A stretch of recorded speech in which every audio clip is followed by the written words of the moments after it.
lands a little bit like a dud. You know, it's not a sexy word.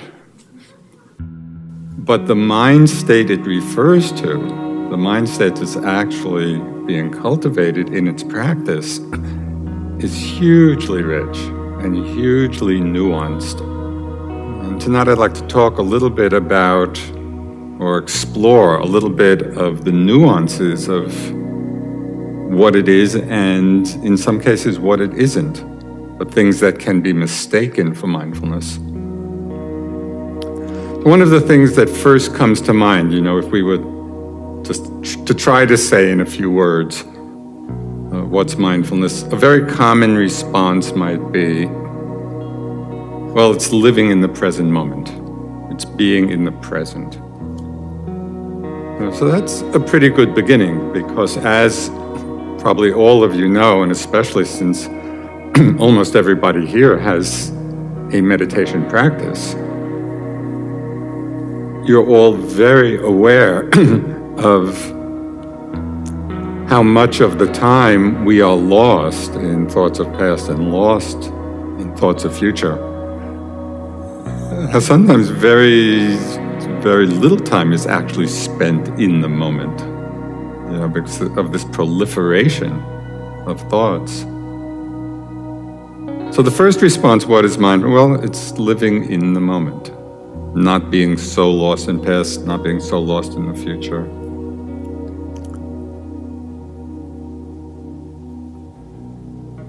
But this is actually not quite enough.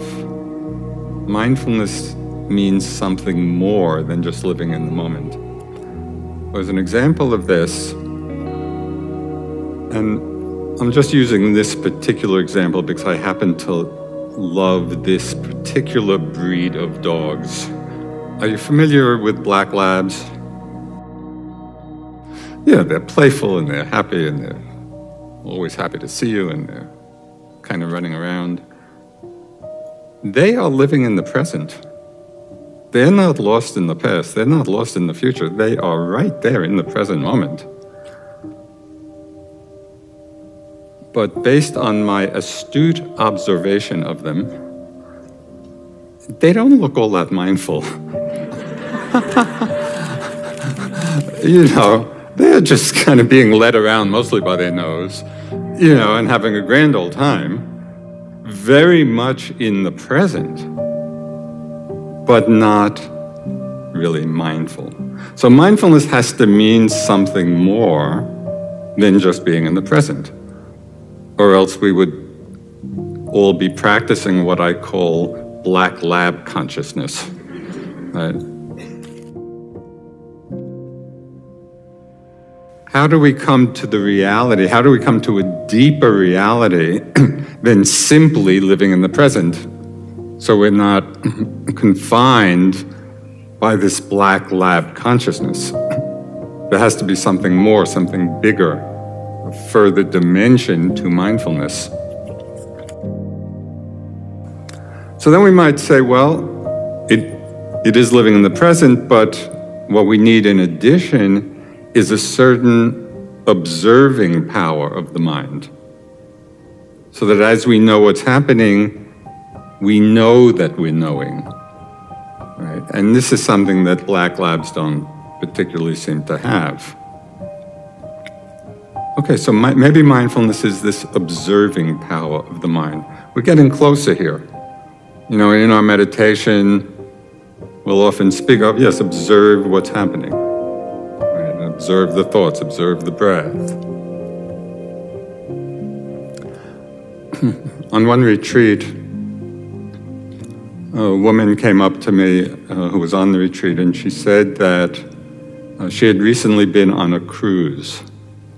And in her room, you know, and we see this in hotels also often, you know, there was a map of the ship, and then an arrow pointing, and said, "You are here." And she said that became her mantra for the whole cruise. Wherever she was, she would remind herself, "You are here." And so that's a kind of observing power of the mind. It's recognized, not simply being here, it's knowing that we're here. And so that's another dimension. Another way of understanding what this observing power of the mind is, as opposed to simply being present, is an experience we all have very many times, and I'm sure you had just in the few minutes of meditation we did.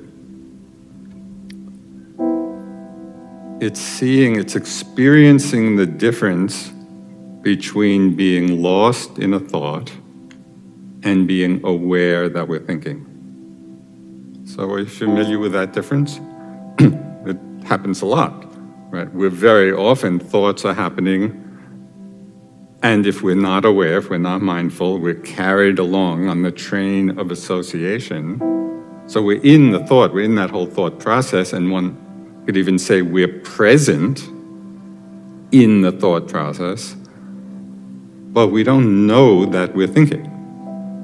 So the observing power of mind gives us that extra perspective. You know, as thoughts are there, or images, or emotions, or mind states, the observing power of mind knows that we're knowing them. This opens up the possibility then of huge arenas of investigation. Through this observing power of the mind, we can really start investigating different aspects of the reality that Pessoa was talking about. I don't want the present, I want reality. So just as one little example of this, although there are countless, and really our whole practice is about discovering what it is we learn from this observing power of the mind. We're not doing it for its own sake, it's doing it for the wisdom that can emerge from it. So just as one simple example, which is of tremendous interest to me, we'll see whether it's of any interest to you. When we're observing the thought process, in other words, thought is there and we know that we're thinking, a very interesting question for me to consider and to hold in those moments is the question, what is a thought? Not what is the thought saying, which is what we usually do. Our usual relationship to thought has almost always to do with its content, right? And we're either lost in it, or we like it, or we don't like it, or there's strong emotion involved with it. But it's always about the content of it. When we're observing thinking, we can drop down a level and really look into the very nature of thought itself. What is it as a phenomenon? Now, the reason this is so interesting to me is that when we're unaware of thought, you know, we're just carried away in the trains of association, which are a good part of our lives. The thoughts we have tremendous power. They are conditioning our minds, conditioning our actions. Thoughts come, you know, go here, go there, do this, do that. And it's as if we're the slaves of thoughts. Sometimes I think of thoughts as being the little dictators of the mind. You know, and they're just driving our lives. Now, what's so extraordinary about observing the nature of thought, not its content. You know, so thoughts are happening and we're observing them and we're really looking into the nature of thought. What do we find? That the thought in and of itself is little more than nothing. It's just this little wisp of an energy blip in the mind as a phenomenon. Right? And so isn't this remarkable? That this process, which engages a huge part of our lives, when unnoticed, runs our lives. And when they are noticed, we see that there's not much there at all. In the seeing of this opens up a tremendous doorway of freedom for us in our lives. Because if we have really seen clearly into the essentially empty nature of thought,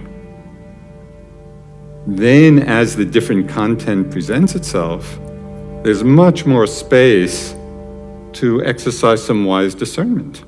Is this thought worth following or not worth following? We're not so identified with it. We're not so locked in. We're not so imprisoned by the thoughts in the mind. So our lives get much, much simpler, much more spacious. So all of this comes from this observing power of the mind.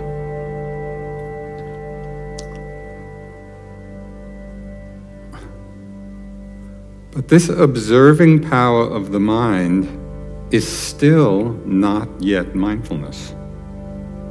So this exploration keeps getting deeper. We need to be living in the present, but it's more than living in the present.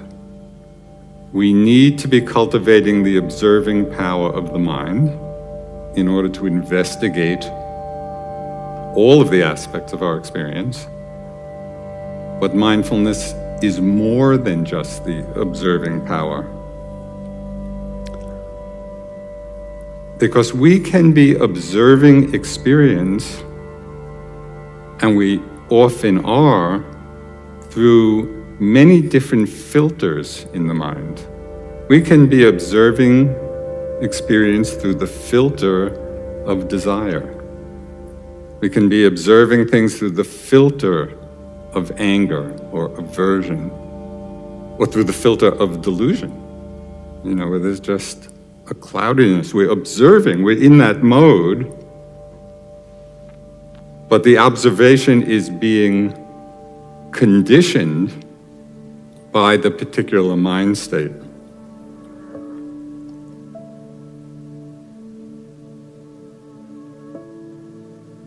So just a few simple examples of this.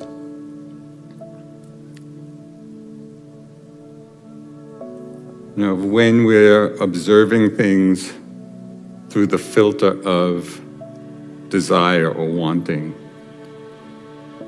there's something I call catalog consciousness. Have you ever made the mistake of opening a catalog and then turning pages, waiting for something to want? It's remarkable. No, nothing on this page. Maybe I'll want something on the next page. And it's a rare person who can put the catalog down before the last page, because maybe there'll be something I want.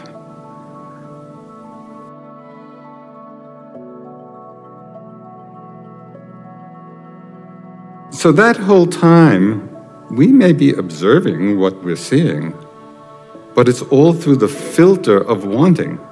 That's not mindfulness. So mindfulness has to mean more than simply observing.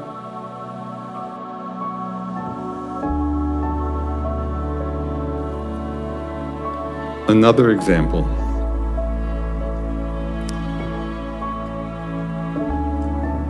This happened when I was practicing at a monastery in Burma, and I had been there for quite a while, in intensive meditation, and the whole body just felt open and a free flow of energy and light, and felt pretty good. But there was one knot in the neck, like that. And I was observing it and being with it. And I went to my teacher, Sayadaw U Pandita, and I was reporting my experience. And I said, everything is really open and there's a lot of light, tingling, pleasant sensations, but there's this one energy block. on the neck. And I thought that I was describing the experience objectively. Right? Everything's open, but there's this block. He pointed out that the very word, the very concept block, contained within it desire and aversion. Just by naming it or holding it as a block, it implied, I don't want this, I want it to open. Right? Aversion to what's present, wanting something else. And in all that time, I thought I was being mindful of it because I was observing it. And I hadn't noticed that I was observing it through this filter of aversion to what was there and wanting something else.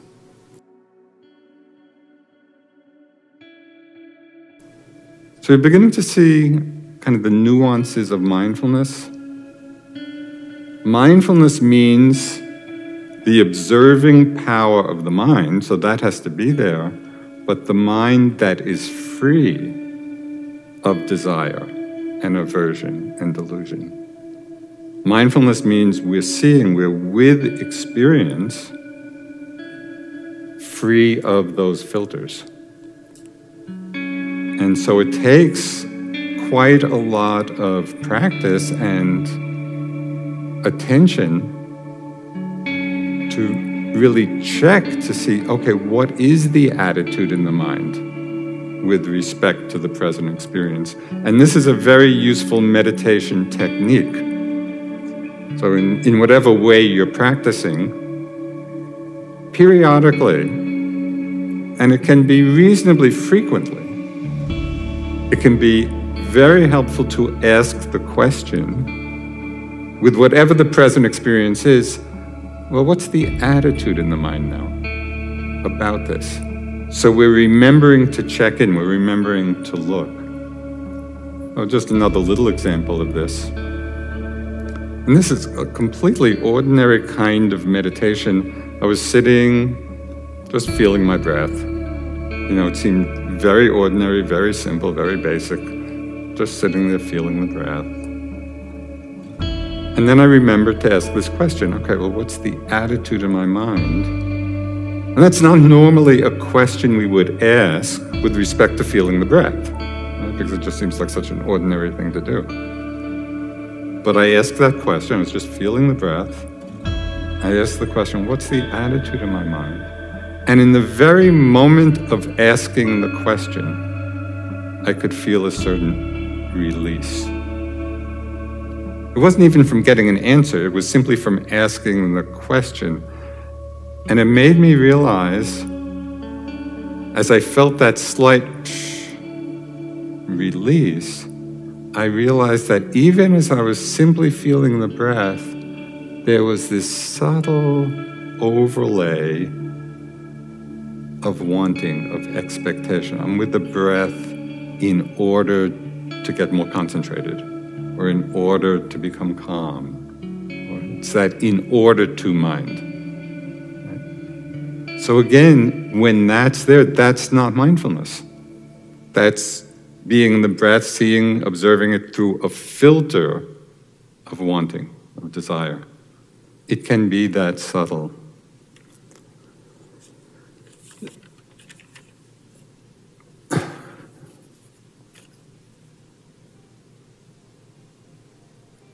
So mindfulness is the observing power of mind, but it's a particular kind of observing.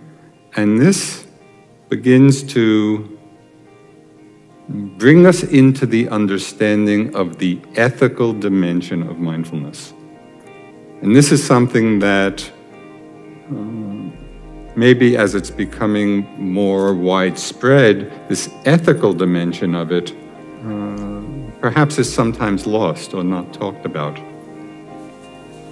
Because according to the Buddhist teachings, mindfulness is always a wholesome state of mind.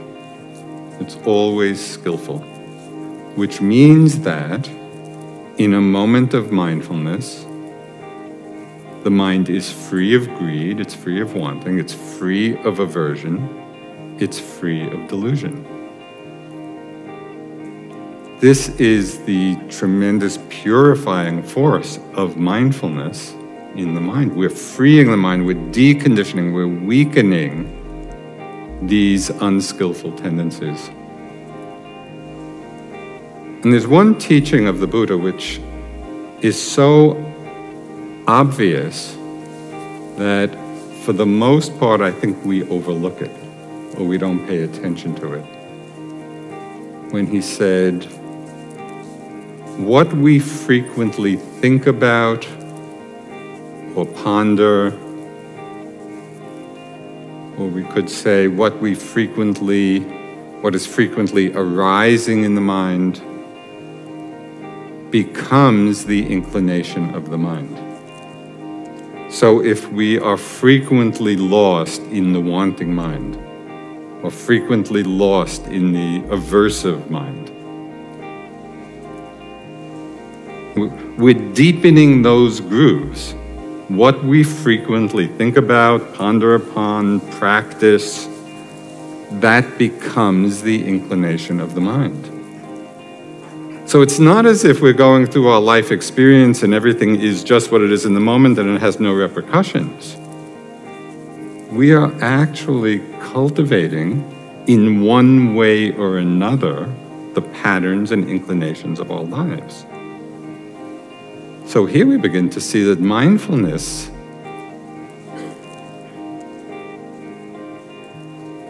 this is not just a hobby. You know, this is our life that we're talking about, and the quality of our life, and what patterns of thought and feeling and mind state are we inclining our minds towards? Are we developing patterns, deepening patterns of anger and aversion? You know, of desire, of wanting, of love, of compassion, of kindness. Every time we practice one of these qualities, we are deepening that groove, that pathway. So it's essential. I see the practice of mindfulness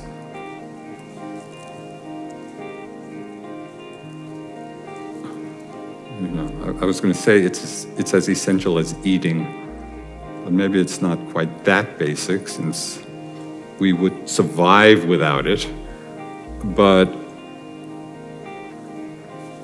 unless we're paying attention to our minds, to the qualities in the mind, you know, as we're going through our lives, we simply will be acting out and strengthening all the habit patterns of our conditioning.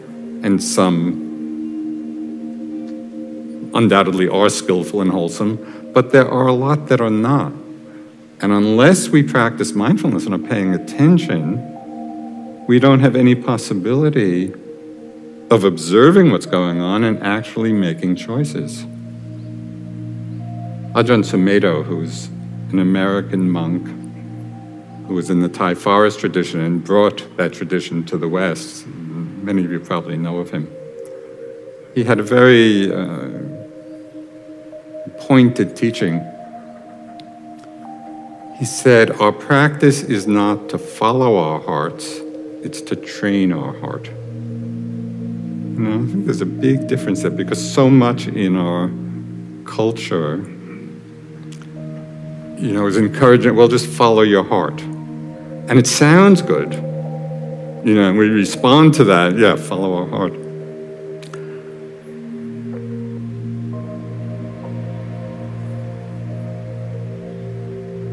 But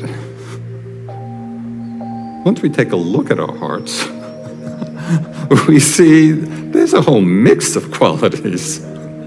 Unless you happen to be a saint, you know, with a totally purified heart, it's not simply following our heart, because there's a lot of beautiful qualities, but there are some that are not so beautiful. Yeah? So we want to train the heart. Through mindfulness, you know, when we really begin to pay attention, to observe what's happening without the filters of wanting or aversion.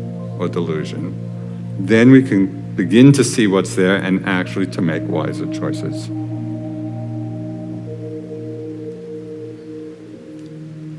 We could choose, we can choose, we really need to choose kind of the skillful states of heart and mind that are going to bring happiness to ourselves, happiness to others. We can choose to practice kindness. The Dalai Lama gave a great teaching on this. He said, practice kindness whenever possible. It's always possible. Just that. Would that be a great way to go through the day? To have that really in our minds and our hearts so that we're being mindful both of that intention and mindful enough to see when we're not practicing mindfulness, or practicing kindness. You know, and it's, oh, yeah, no, this is a moment to hold back. We can do this hugely in the whole arena of speech. I mean, in our daily lives, we speak a lot. How often are we paying attention to the motivation behind our speech?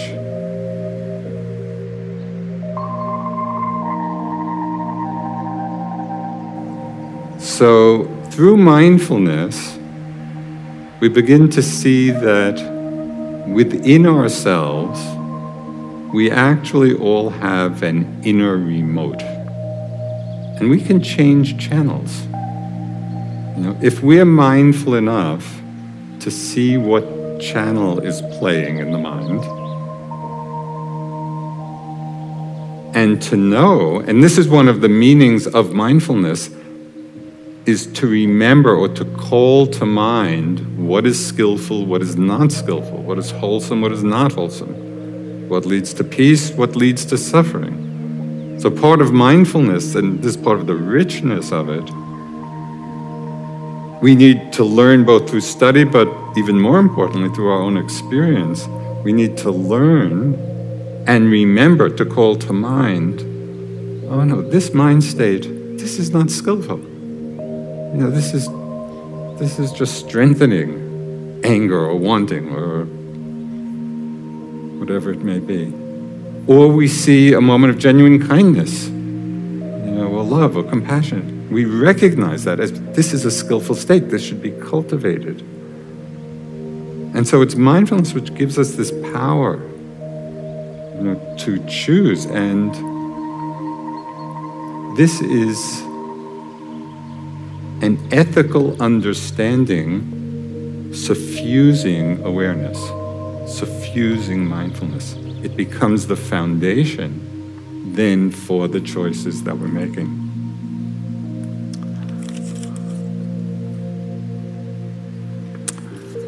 A friend of mine was leading mindfulness training in California. It was a 6-week program for second graders. And after the 6 weeks, they had these young yogis, these young meditators, evaluate the program and talk about what their experience of mindfulness was.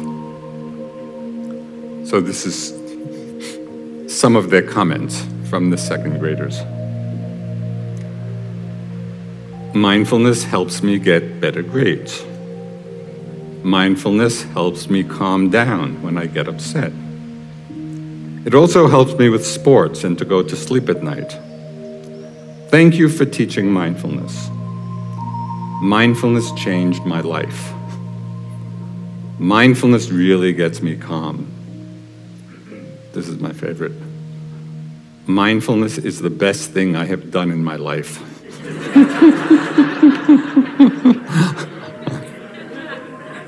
In the second grade. And the last one is, I love mindfulness.